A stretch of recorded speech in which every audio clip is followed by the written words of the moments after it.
la conférence de ce soir, samedi 2 décembre 2017 à Illé-sur-Tête, concerne l'île de Pâques et ses mystères qui n'en sont pas. Par rapport au livre que j'ai écrit, qui s'appelle Le mystère de l'île de Pâques à la lumière du créationnisme. Donc tout d'abord, bonsoir. Nous allons voir à travers cet exposé qu'il n'y a pas de mystère sur l'île de Pâques, il n'y a rien de caché, à condition d'avoir une lecture liée à la Bible, à la religion et au déluge. On va expliquer les liens, par exemple, qui existent entre l'île de Pâques et les Atlantes, l'île de Pâques et l'Égypte des pharaons, l'île de Pâques et les pyramides, et d'autres, je dirais, entre guillemets, mystères entre l'île de Pâques, la magie, sur les méthodes qui ont été utilisées pour transporter ces fameuses statues qu'on appelle Moai. Voilà, donc c'est un sujet qui est passionnant et un sujet qui amène vers Dieu. Évangile selon saint Matthieu 11, 25, 26. Dieu cache les mystères aux savants et aux orgueilleux et les révèle aux simples. C'est-à-dire qu'en fait la science, la vraie science, est seulement connue ou peut-être révélée aux gens de religion, ceux qui ont le cœur pur. Et c'est ce que l'on voit avec, je dirais, Fernand Crombette, que j'ai cité largement dans ce livre, donc le mystère de Pâques à la lumière du créationnisme, qui, signé sous la plume d'un catholique français. Fernand Crombette était spécialiste des langues anciennes, comme le copte ancien, et à partir du copte ancien, il avait déchiffré les hiéroglyphes. Crombette est décédé en 1971. Et il croit à l'inhérence biblique, c'est-à-dire que tout ce qui est écrit dans la Bible est exact. Donc je ne vais faire aucun mystère sur ce sujet. Je dirais que d'emblée, l'île de Pâques se comprend à la lecture du déluge. Et c'est l'Église, contrairement à ce que l'on peut penser, ou en tout cas c'était une découverte quand j'ai écrit ce livre, c'est que l'Église était véritablement au cœur des connaissances de l'île de Pâques. Donc on comprend pourquoi à l'heure actuelle on préfère ne rien expliquer ou faire semblant d'expliquer avec des mensonges et des erreurs l'histoire de l'île de Pâques pour ne pas avoir à mener les réflexions vers Dieu et éloigner effectivement l'homme de l'Église. Concernant le déluge, on sait que le 9e roi hittite qui régna de 2111 à 2065 avant Jésus-Christ a célébré le centenaire du déluge qui fut ensuite commémoré jusqu'en 747 avant Jésus-Christ. C'est-à-dire qu'en fait le déluge fut commémoré dans les civilisations anciennes. Pour situer l'île de Pâques, donc on voit l'importance du déluge, mais aussi pour situer l'île de Pâques est à 4000 km des côtes chiliennes dans l'océan Pacifique. L'océan Pacifique est l'océan primaire, je dirais, qui entourait le continent unique avant la dérive des continents. Donc c'est un continent un océan, qui recèle beaucoup de trésors. L'explorateur néerlandais Jacob Roggeveen l'a découvert en 1722, le jour de Pâques, le 6 avril. Mais la singularité de cette île réside dans ses 1042 immenses statues, donc les Moai, qui pèsent jusqu'à 400 tonnes et mesurent jusqu'à 20 mètres de haut. Et on va voir qu'il y a des explications concernant, dans l'exposé, concernant la dureté, je dirais, de la roche. Là aussi, on explique, ou du moins on affirme qu'on ne sait pas. Et moi, je prétends le contraire. Je prétends effectivement, je m'appuie sur des références solides pour expliquer comment les Moai auraient pu être construits, du moins.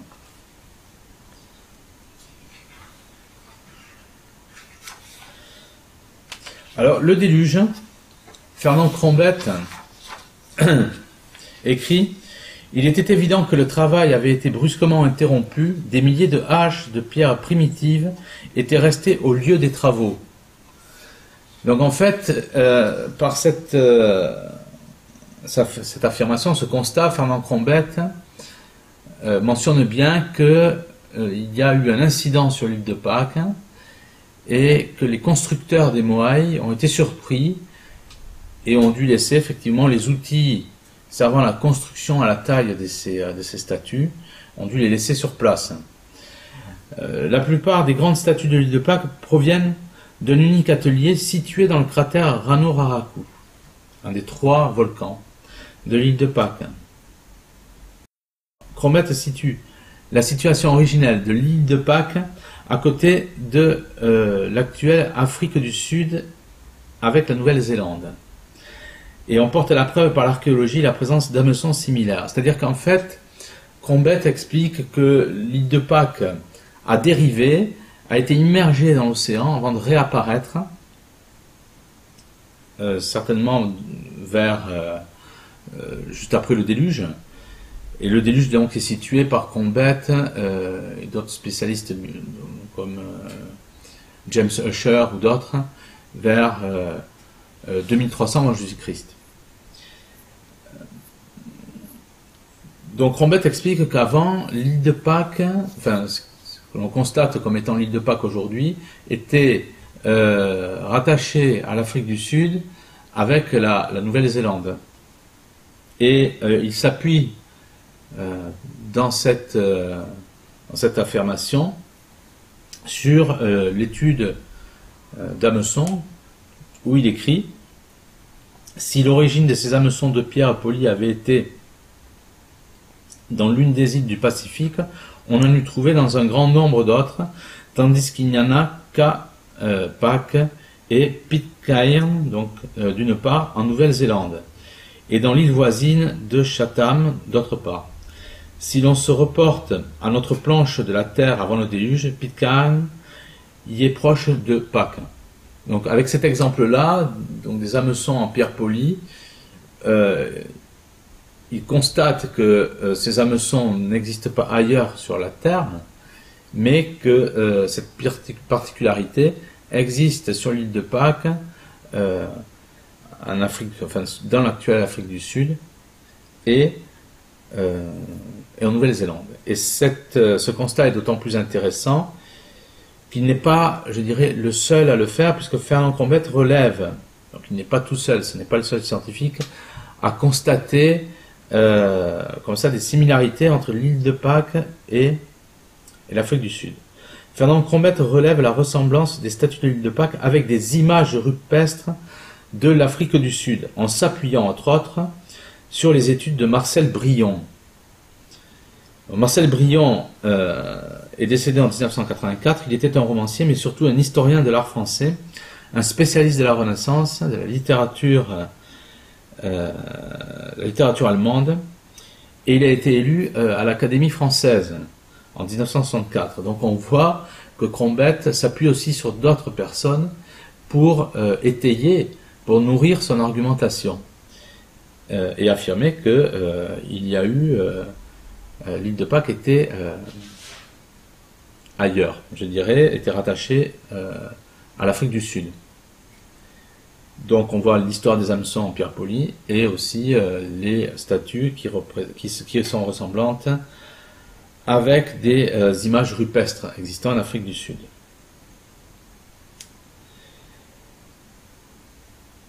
Il est intéressant donc d'avoir comme, je dirais, conclusion par rapport à ça,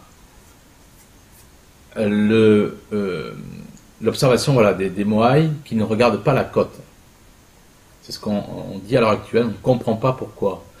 Et si on a cette explication de l'île de Pâques qui a dérivé et qui avant n'était pas une île, mais offrait un tout autre paysage, on peut comprendre dans ce cas-là que les moailles, qui sont des vestiges d'avant le déluge, selon Crombette, et ça je vais l'expliquer ensuite dans le texte.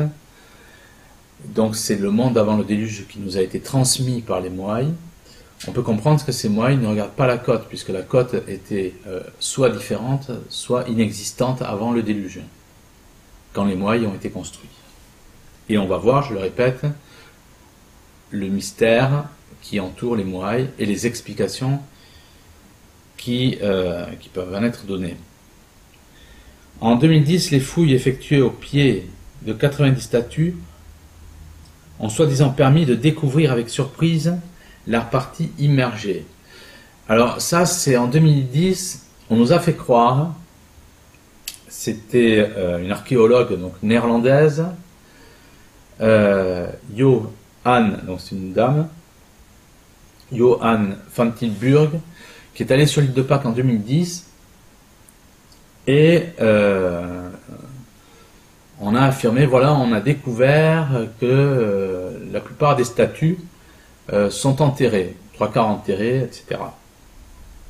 Ce qui est complètement faux, puisque Catherine Routledge, qui avait fait une expédition sur l'île de Pâques en 1912-1913, a écrit un livre, donc Le mystère de l'île de Pâques, où elle montre des photos 100 ans avant de moailles, donc de statues pasquales, statues de l'île de Pâques, qui sont aux 3/4 enterrées.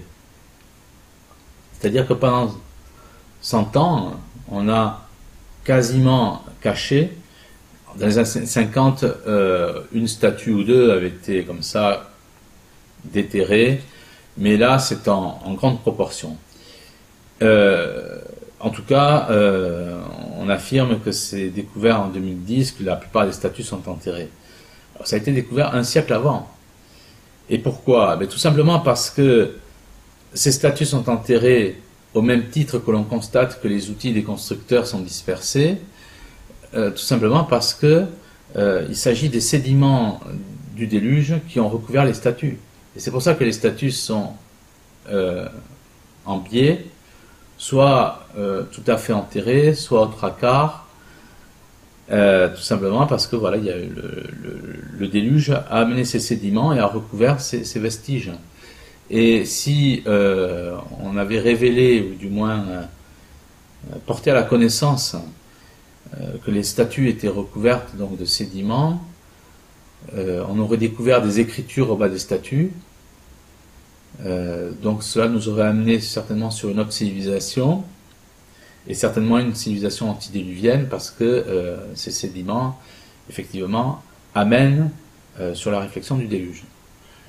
Je tiens à préciser que le déluge est tellement dangereux, entre guillemets, que le tsar Nicolas II avait envoyé une expédition sur le mont Ararat, qui se trouve maintenant en Turquie, une expédition donc, qui avait démarré en 1916, avec plusieurs scientifiques, et cette expédition a été arrêtée en raison donc de la prise du pouvoir par les bolcheviks.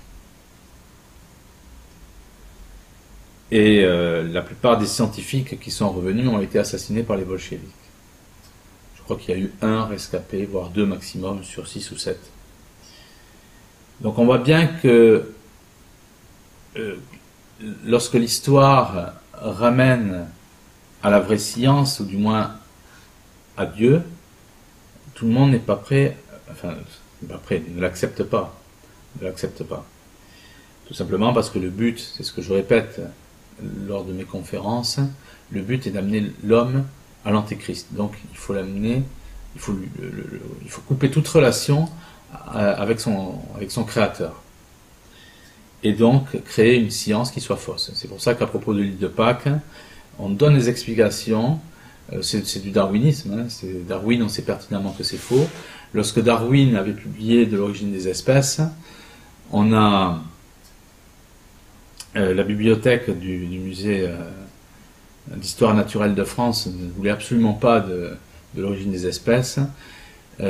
C'était véritablement ce livre faisait un flop, et c'est Marx qui avait effectivement exploité Darwin parce que ça servait les théories donc de sa politique. Et on en est exactement là aujourd'hui, et on voit à quel prix, puisque on cache l'histoire de l'humanité, tout simplement parce que l'homme n'a pas, enfin, on ne veut pas que l'homme ne connaisse véritablement ses origines. Il faut que l'homme soit un être sans Dieu.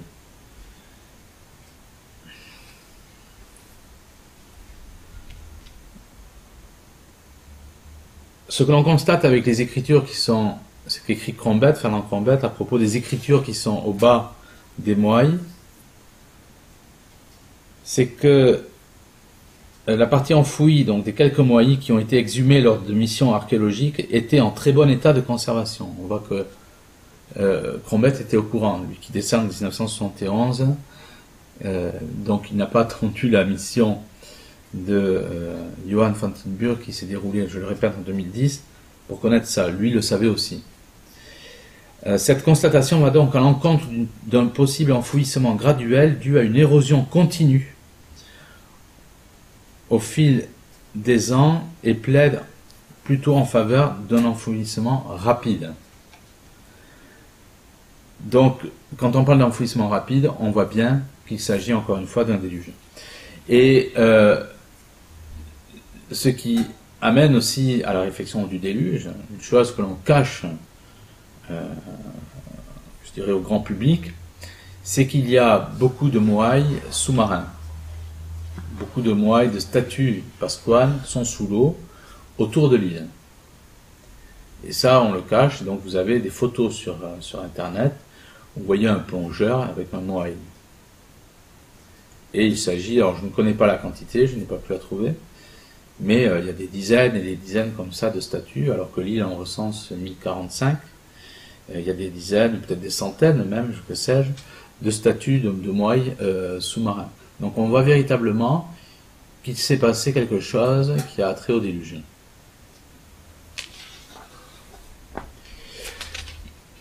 La réflexion qui incombe lorsqu'on constate que l'histoire de cette île concerne l'histoire de la Terre, mais celle d'avant le déluge, il est intéressant de savoir ce que représentent ces statues.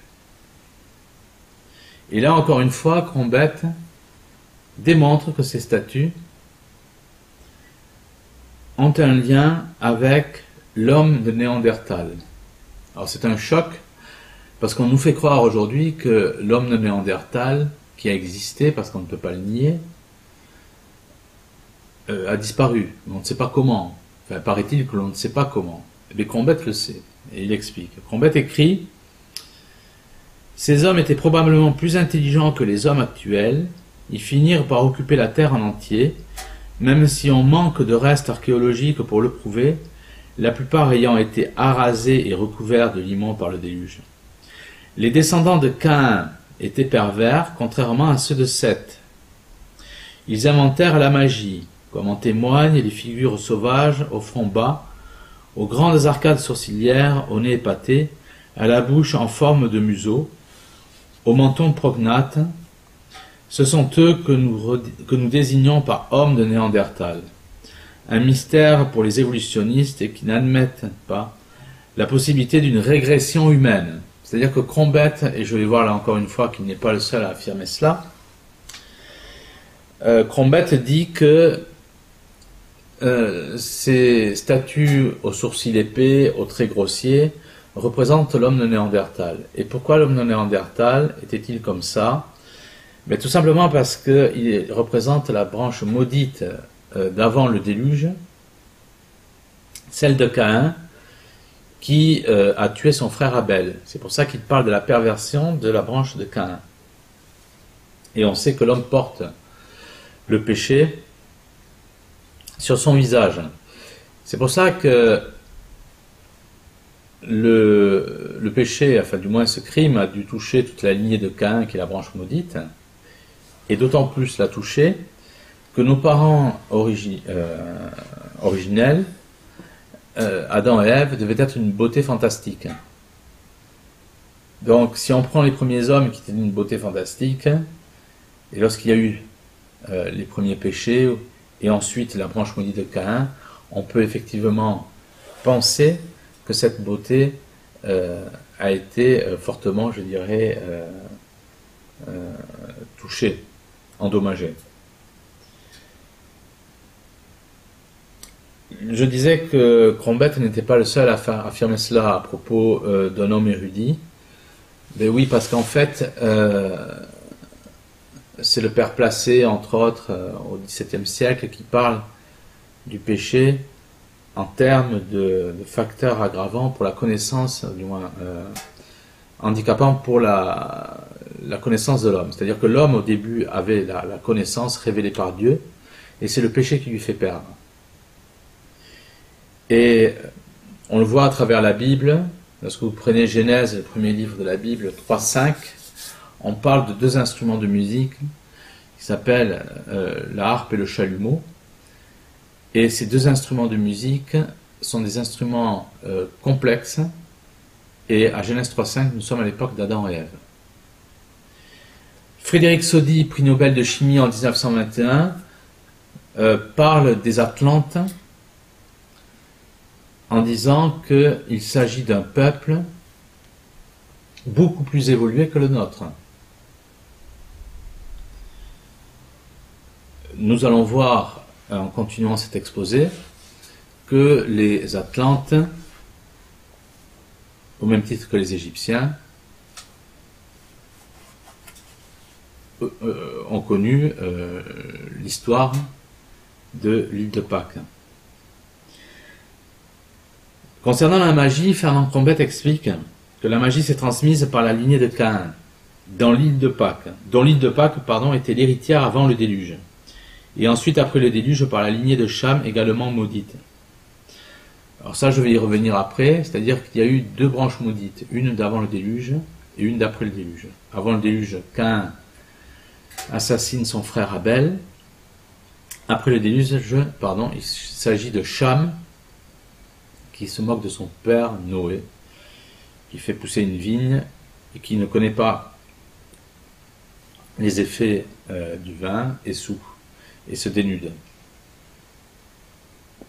Cham va donner naissance à l'Égypte des pharaons, c'est-à-dire aux faux dieux, et à la magie, c'est toujours pareil. Cham, fils de Noé, avait été initié à la superstition et à ces arts sacrilèges, c'est qu'écrit Crombette, sachant qu'il ne pouvait introduire dans l'arche où il devait entrer avec son père, qui était un juste, et ses vertueux frères, un livre qui en conserva la mémoire.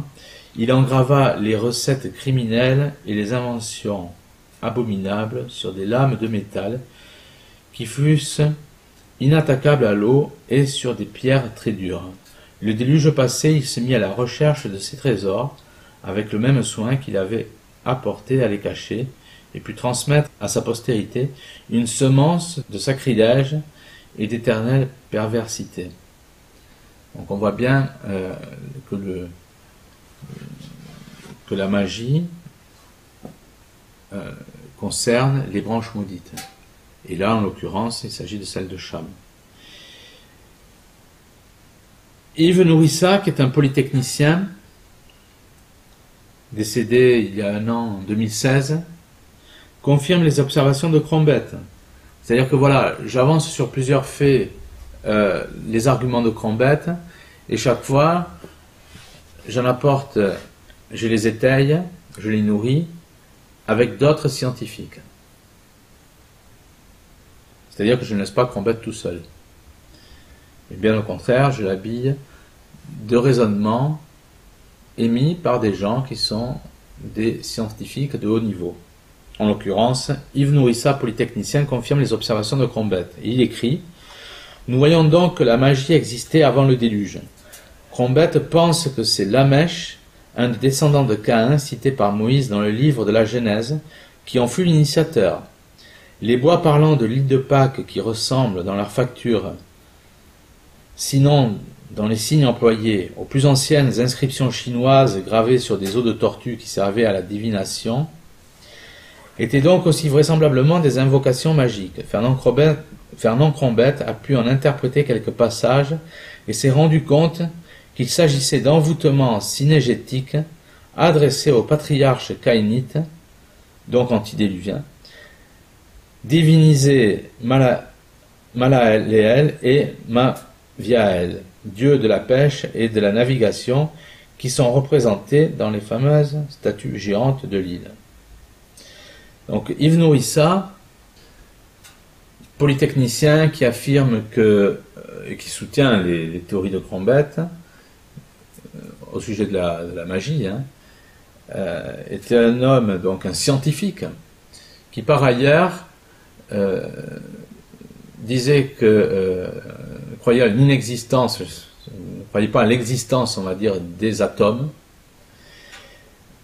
Il croyait à la théorie de Benveniste sur la mémoire de l'eau, et il pensait aussi que la Terre était immobile et qu'elle ne tournait pas autour du Soleil, s'appuyant, entre autres, sur la découverte du premier prix Nobel scientifique américain Michelson en 1907, qui par rapport à l'éther affirme, l'éther donc est un gaz particulièrement instable, et Michelson, donc ce premier prix Nobel scientifique américain, affirme que la Terre est fixe.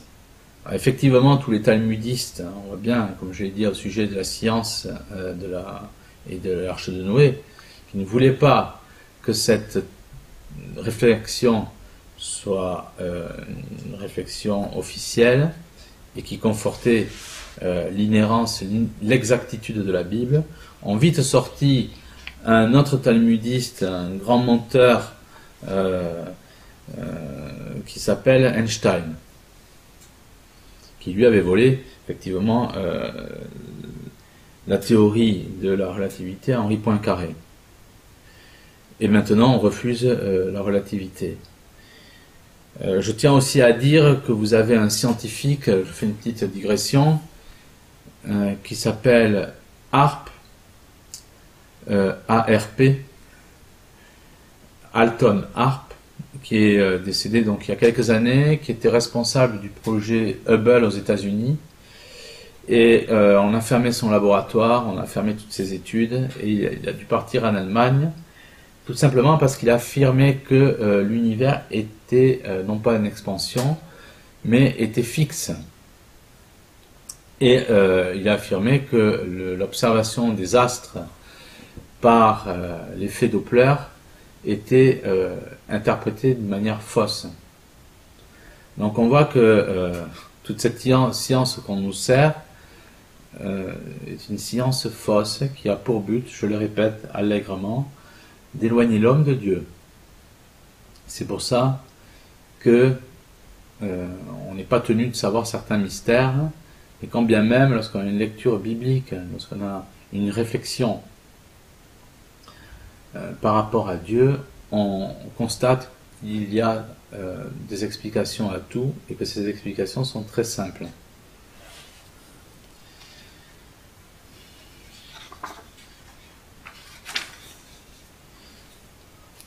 Et j'oubliais aussi, en parlant de Ibn Issa, bien entendu, que Ibn Issa contredit, ne croit pas à l'existence de la préhistoire. D'ailleurs, dans un de mes livres qui s'appelle Les géants et l'Atlantide, j'explique que vous ne trouvez aucun dessin d'art pariétal à l'entrée d'une grotte, mais tous ces dessins d'art pariétaux sont dans des endroits sombres et quasiment inaccessibles d'une grotte. Vous avez aussi un prêtre, le Père Glory, qui était le premier à observer les grottes de Lascaux, avec des dessins très, je dirais, complexes, à tel point même qu'on ne pourrait pas les reproduire aujourd'hui. Et le Père Glory disait qu'on n'a pas fait grand-chose pour sauver Lascaux. Il avait fait des croquis, et je pense qu'il dans les années 60, il n'avait pas une compréhension comme nos mauvais prêtres de l'heure actuelle.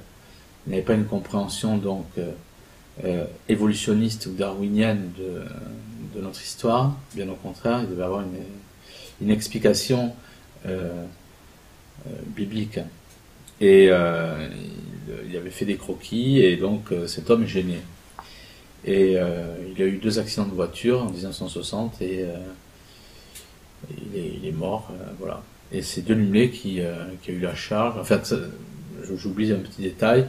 Sa maison, donc la maison du père Glory a été cambriolée. On a seulement pris les croquis. Et ensuite, quelques temps après, je crois que c'est un certain Delumelé, prix Nobel, etc. Enfin, bon. Là aussi, il faudrait faire un livre sur ces gens-là. Comme quoi, Maître d'Angléan parle des faussaires de la justice, mais ces faussaires existent aussi dans l'histoire. Et on pourrait chaque fois scander faussaires francs-maçons, aussi bien dans la justice que dans la science, dans l'histoire. Et voilà, tout simplement parce que le chef d'orchestre, c'est le même. Médecine, histoire, justice. Et quand vous parlez un peu trop, bien sûr, on le voit avec Vincent Renoir, vous êtes poussé à l'exil.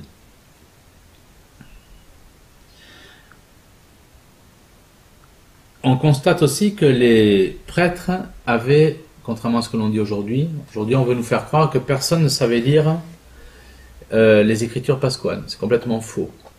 C'est complètement faux. En 1868, Monseigneur Tépano Jossen s'attacha à élucider cette écriture mystérieuse et dressa un tableau de tous les caractères pasquans qu'il put étudier et établir avec une certaine rigueur le sens littéral des signes. Selon le docteur Stephen Chauvet, les caractères des rongorongos, donc c'est-à-dire les bois, où il y a les écritures, ressemblent à des hiéroglyphes qui permettent de découvrir le langage écrit des pasquans.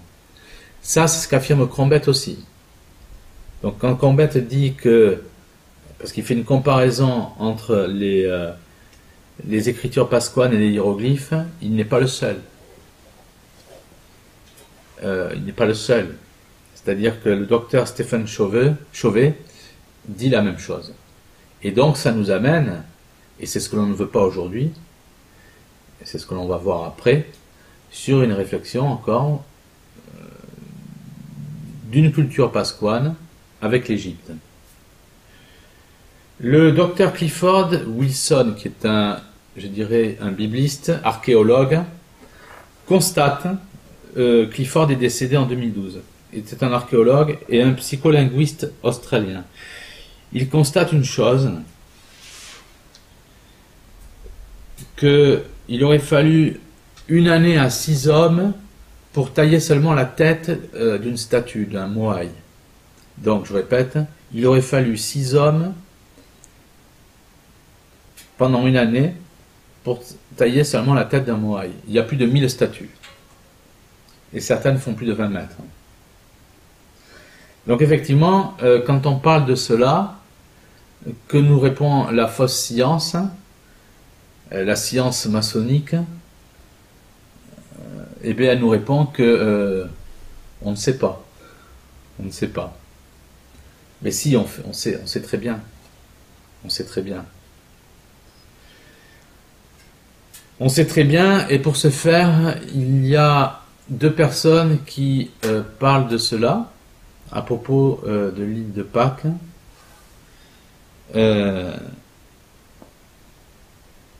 Ou du moins, qui donnent 2 réflexions, excusez-moi pour mon imprécision, 2 personnes qui donnent des interprétations sur le monde d'avant le déluge, qui permettent de comprendre pourquoi la roche qui constitue les moailles est particulièrement dure. Alors la première personne, il s'agit, je prends une sainte qui a des visions, et je vais prendre un scientifique. La première sainte, c'est Sainte Hildegarde de Bingen, qui décède c'est une sainte du XIIe siècle, qui décède en 1179, qui est une bénédictine, et qui affirme que la terre avant le déluge était dure et cassante. Et par ailleurs, elle ajoute que cette terre donnait du fruit en abondance.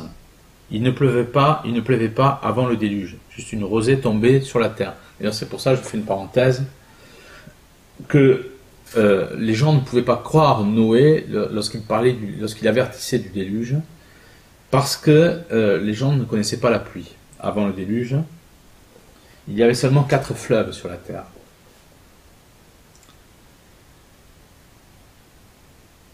Hildegard de Bingen est une très grande sainte qui a des visions dont on se sert encore à l'heure actuelle pour la médecine de très haut niveau, pour soigner notamment des maladies extrêmement graves, enfin que l'on prétend ne pas soigner, bien entendu. Concernant le cancer, je fais une parenthèse, je vous renvoie aux travaux du docteur Delépine qui avait tellement de succès qu'on a fermé son cabinet. Ça c'est pour aujourd'hui. En tout cas, pour revenir au sujet, donc Sainte Hildegarde parle d'une terre extrêmement dure avant le déluge. Et ça, cette vision qu'elle a est confortée par un géologue, qui est le docteur Andrew Snelling, confirme, donc 9 siècles après, il écrit: pendant des années, les scientifiques évolutionnistes ont pensé que le manteau primitif a été détruit, qu'il a fondu et qu'il s'est mélangé avec les roches plus récentes de la croûte terrestre, c'est-à-dire la croûte extérieure. Mais maintenant, de nouvelles analyses chimiques montrent que le manteau primitif, donc plus dur, a survécu jusqu'à aujourd'hui dans des formations rocheuses appelées coulées basaltiques, qui constituent, donc c'est la roche qui constitue les moailles, qui furent produites par d'énormes éruptions et de grandes quantités de lave.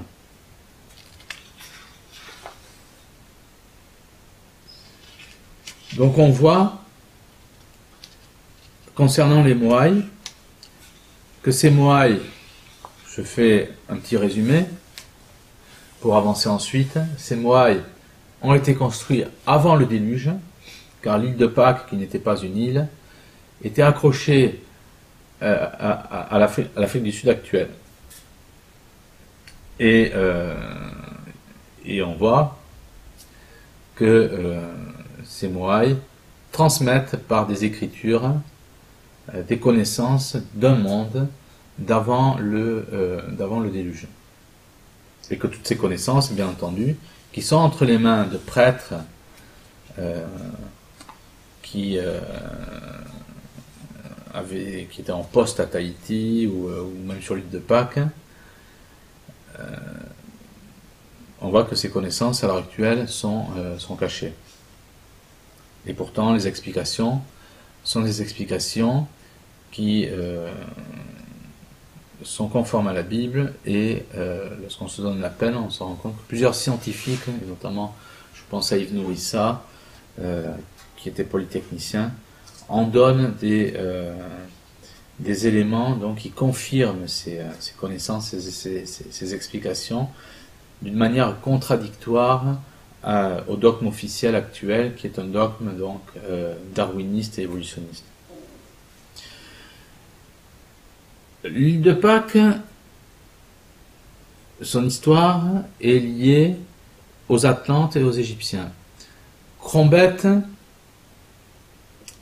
explique la disparition de l'Atlantide en 1226 avant Jésus-Christ.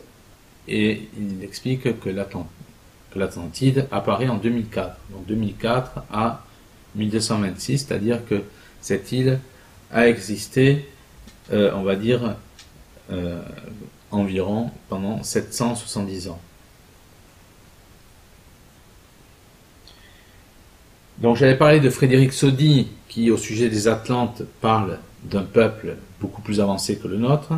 C'est dans un des livres qu'il a écrit, qui s'appelle The Interpretation of Radium, écrit en 1909. Ce qui est intéressant à propos des Atlantes, c'est que les légendes des Pasquans parlent d'hommes de grande taille.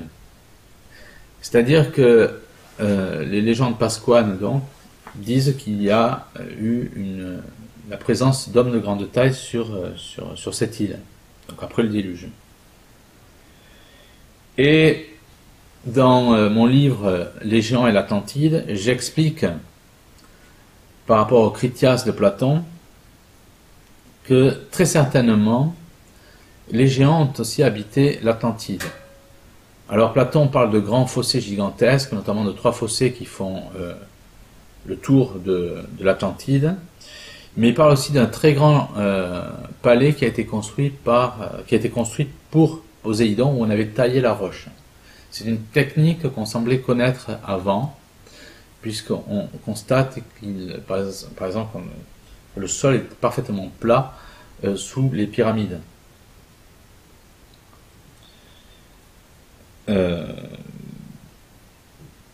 Donc on avait construit un palais pour Poséidon. Ce qui est intéressant de constater, c'est que Poséidon avait un petit-fils ou arrière-petit-fils qui s'appelait Alcinos. Et Alcinos était le roi d'une civilisation qu'on appelait les Phéaciens et qui eux étaient géants. Civilisation grecque. Donc on voit un lien avec des travaux qui sont gigantesques pour l'Atlantide et un lien avec Poséidon et son petit-fils Alcinos qui est lié à une civilisation de géants. Donc ça laisse entendre que l'Atlantide était liée à l'île de Pâques. Nous constatons aussi qu'il y a une ligne droite entre, et ça je pense que celui qui a la paternité de cette découverte, c'est Jacques Grimaud, dont je conseille bien entendu les travaux. On constate une ligne droite formée par la pyramide de Gizeh en Égypte, la grande pyramide, Nazca, donc les lignes de Nazca, Machu Picchu et l'île de Pâques, donc avec l'Amérique du Sud. On constate pardon, une ligne droite qui est parfaite. Et à la réflexion, ce que j'ai trouvé, c'est que cette ligne droite entre donc Gizeh, Nazca, Machu Picchu et l'île de Pâques, on se rend compte que d'un côté, vous avez la représentation des Moai, c'est-à-dire celle de l'homme de Néandertal, et la représentation donc de la branche de Caïn, la branche maudite de Caïn, pardon, l'homme de Néandertal qui est l'homme de Caïn, et qui disparaît avec le déluge. Et ce lien est tracé par cette ligne droite avec les pyramides égyptiennes, qui elles représentent la branche maudite d'après le déluge, celle de Cham. Celle de Cham. Et donc, cette réflexion liant deux branches maudites peut naturellement nous amener à penser que des pyramides auraient été construites sur l'île de Pâques. Beaucoup de pyramides ont été découvertes, c'est le cas de Machu Picchu qui a été découvert dans les années 1910. Et cette réflexion est donnée en 1771 par un capitaine qui est un cartographe espagnol qui s'appelle le capitaine Felipe González Illaedo et qui pense que il y a des pyramides sur l'île de Pâques et que celles-ci auraient été recouvertes par les sédiments du déluge. Tiens, comme par hasard, ces pyramides, si elles existent, auraient connu un sort semblable aux statues, c'est-à-dire aux Moai, qui ont été recouvertes, ces statues, en partie ou en totalité, par le déluge. Parce qu'en fait, au début, on trouve certaines statues, et puis après, le nombre a grandi, pour en arriver jusqu'à 1000 aujourd'hui. Donc, c'est que il y a la présence d'un déluge, et peut-être que ce déluge a enfoui certains éléments d'avant le déluge, ce qui voudrait dire que les pyramides existaient avant le déluge. Donc Cham n'a rien inventé, ou la lignée de Cham n'a rien inventé avec les pyramides. Qui certainement, elles, les pyramides, renferme des dimensions liées à la magie, aux dimensions sacrées, entre guillemets. Alors cette réflexion du capitaine Felipe González Ieido, qui est cartographe espagnol, est reprise dans les années 60 par un professeur, Louis-Claude Vincent, professeur à l'école d'anthropologie de Paris.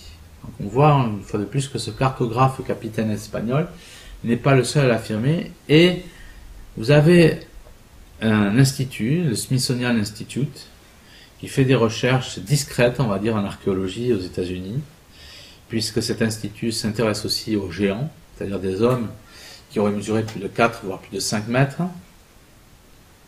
a sorti un dessin en 1886, c'est-à-dire qu'ils ont fait une expédition en 1886, et on a, enfin dans mon livre en tout cas, il y a une reproduction d'un dessin montrant une pyramide sur l'île de Pâques. Donc vous avez 3 personnes, un cartographe, le professeur Louis-Claude Vincent et le Smithsonian Institute, qui semblent aller dans cette direction. Le grand mystère aussi concernant, donc, puisqu'on voit que l'île de Pâques est concernée par la magie, puisque si les Moai représentent, et c'est une forme de dévotion, que ces statues ont été construites en dévotion à Caïn, donc c'est certainement par rapport à la magie. Et cette île a été touchée par la magie. Donc ce qui est intéressant de comprendre également, c'est que les statues de l'île de Pâques, à l'heure actuelle, on nous dit, on ne voit pas comment elles auraient pu être transportées. Et certains, enfin quand je dis certains, c'est surtout les légendes de l'île de Pâques, parlent du mana, qui est une force qui permet d'échapper à la gravité et de déplacer les corps les plus lourds en lévitation. Alors ça, Crombette en parle, et toujours pareil, je vais illustrer ce dont parle Crombette par un arabe du 9e siècle qui affirme la même chose à propos des pierres des pyramides. Au 9e siècle, donc, vous avez un certain Abu al-Hassan Ali al-Masoudi, qui est un encyclopédiste et polygraphe arabe né à Bagdad en 1896, et qui est l'auteur de nombreuses recherches sur l'histoire du monde qu'il entreprit lors de ses voyages en Inde, en Afrique de l'Est, en Égypte, en Syrie et en Arménie. Lors de ces voyages, Abu al-Hassan Ali al-Masoudi recueillit de nombreux récits et légendes dont ces encyclopédies sont le fruit. Cependant, donc je lis, un récit rédigé en 1947, 9 ans avant sa mort, est particulièrement instructif. Il évoque des légendes égyptiennes, tiens, là encore des légendes, comme sur l'île de Pâques, datant de plus d'un siècle, laissant supposer que la construction des pyramides a été accomplie par des technologies utilisant la gravitation.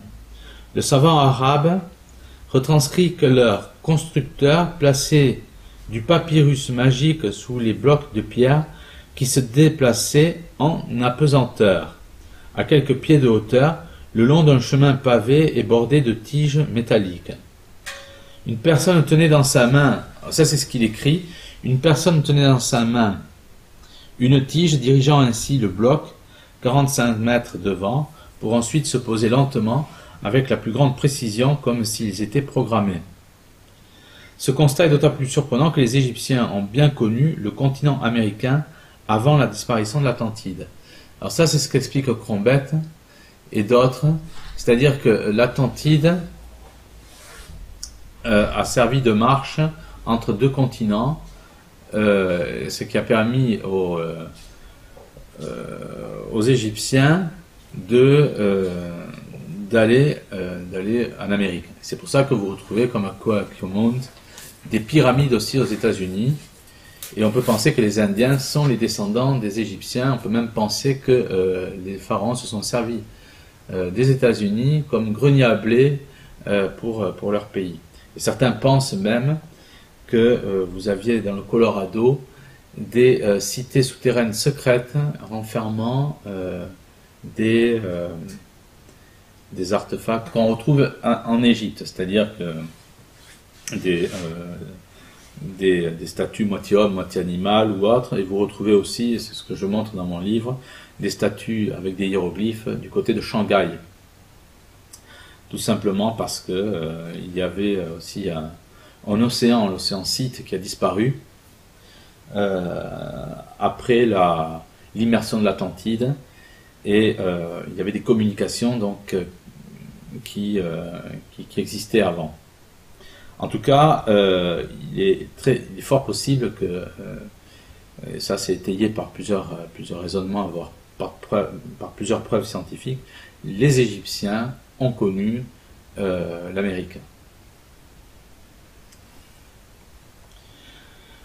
Nous trouvons par rapport à cette théorie de lévitation concernant les pierres, un récit semblable existe aussi sur la construction du grand mur de la ville grecque de Thèbes. Le folklore phénicien évoque le dieu Uranus qui pouvait faire se déplacer les pierres au moyen de la magie.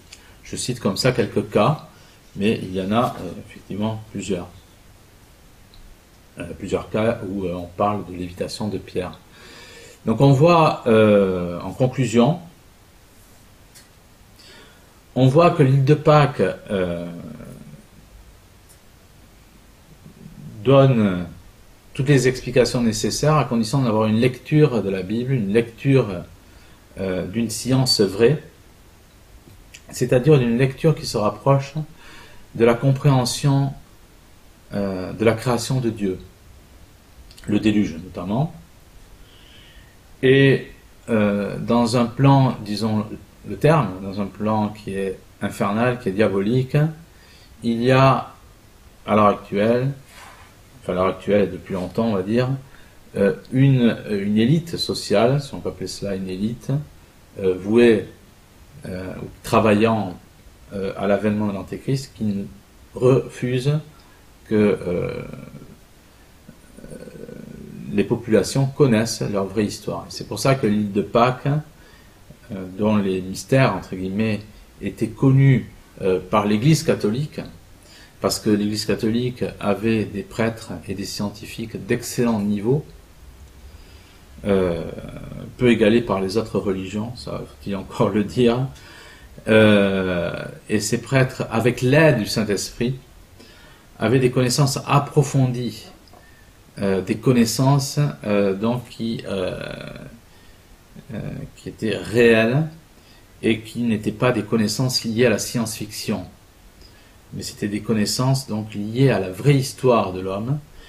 Et c'est pour ça que, à l'heure actuelle, on se refuse de communiquer la vraie connaissance de l'histoire de l'île de Pâques à l'homme, parce que l'homme, autrement, serait en lien par rapport à la création, et on renverrait son intelligence, sa compréhension du monde au déluge.